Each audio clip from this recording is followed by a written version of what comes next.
안녕하세요, 벚꽃 스튜디오입니다. 오늘은 펜트하우스 주인공들의 재산은 얼마나 될까 알아보았습니다. 먼저 10위인 오윤희입니다. 심수련이 10억을 증여해서 펜트하우스에 머물게 됐죠. 현재 펜트하우스와 가장 비슷한 가치의 부동산은 옆에서 자주 같이 나오는 잠실 롯데 시그니엘이라 할 수 있죠. 2021년 1월 기준 잠실 롯데 시그니엘 70평은 약 50억, 90평은 약 62억에 매매가 되고 있습니다. 따라서 펜트하우스에서 다른 재산은 거의 없는 가장 가난한 오윤희의 재산은 약 50억 원 정도로 추정됩니다. 다음은 9위인 강마리입니다. 세신사로 일하며 송 회장의 목숨을 구하고 다른 사모님들도 심폐소생술 등으로 목숨을 구해 특별한 관계가 되고 부자가 되었죠. 헤라팰리스의 45층과 건물, 마라탕과 주식 등을 보유한 것으로 알려져 있고 약 150억 원의 재산을 소유한 것으로 추정됩니다. 다음은 8위인 하윤철입니다.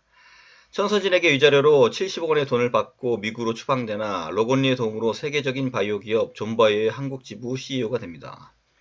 현재 세계적인 바이오 기업 존슨앤존스의 CEO의 경우 연봉과 주식을 합하여 1년에 약 100억 원의 소득이 있습니다.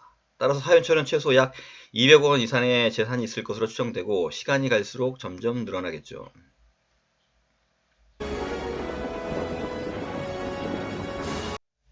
7위는 이규진 고상하 부부입니다. 빅토리 로펌이라는 법조계 재벌 그룹의 후계자입니다. 국회의원 재산 순위 3위 안에 든다고 했죠. 실제로 작년 기준 국회의원 재산 순위 3위로 신고한 모 의원은 986억 원으로 신고하였습니다. 따라서 이규진 고상하 부부는 약 900억 원대의 자산으로 추산됩니다. 6위는 심수련입니다.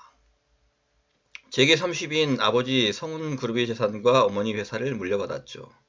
몇 년 전 실제 자료를 보면 재계 30위는 동부그룹, 26위는 동양그룹이었죠.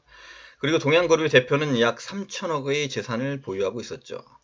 심수련도 약 3천억 원대의 재산을 보유했을 것으로 생각되며 주단태가 그녀를 이용하여 자신의 회사를 키웠죠. 5위는 주단태입니다.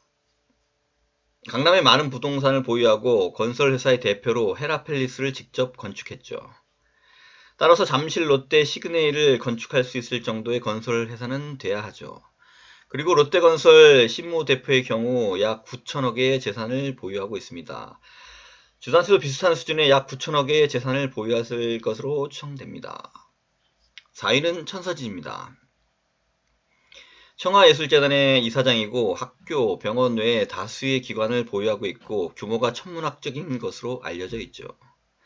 현실에서는 예술재단, 학교나 병원 등은 큰 기업만큼 재산이 많지는 않습니다. 그러나 국중에서 합병에 따라 주단태 회사가 주가가 좌우되는 것으로 보아 더 규모가 큰 회사인 것으로 보입니다. 따라서 재산은 약 1조 원 이상인 것으로 추정됩니다. 3위는 로건리, 2위는 로건리 아버지입니다. 로건리 아버지는 재미교포이자 부동산 재벌로 알려져 있죠. 실제로 미국에서 부동산 재벌로 성공한 트럼프 전 대통령의 경우 취임 전 재산이 약 3조 정도였죠. 따라서 로건리 아버지 재산은 약 3조 정도로 추정됩니다. 로건리의 경우 자신의 회사, 극장, 아트센터, 메디슨 타워 등을 보유하고 있고 아버지보다 적은 약 1조 5천억의 재산을 보유하고 있을 것으로 추정됩니다. 대망의 1위는 베일에 쌓인 송 회장입니다. 대재벌가일 뿐만 아니라 국회의원도 벌벌 떠는 정계에 힘있는 인물로 보입니다. 현실에서 그 정도 그룹은 우리나라의 SK그룹 이상 정도죠. SK그룹 최모 회장의 재산은 약 3조 원 정도로 나와 있고 삼성그룹 이모 회장의 경우 약 30조 원으로 나옵니다. 따라서 송 회장의 경우 약 10조 원 내의 재산을 보유하고 있을 것으로 생각됩니다. 끝으로 재산이 많으면 편하긴 하겠지만 꼭 행복한 것은 아닌 것 같네요. 펜트하우스뿐만 아니라 현실에서도 재산과 욕심으로 때때로 다툼과 어려움이 많으니까요. 펜트하우스 재밌게 보시고 시청해주셔서 감사합니다.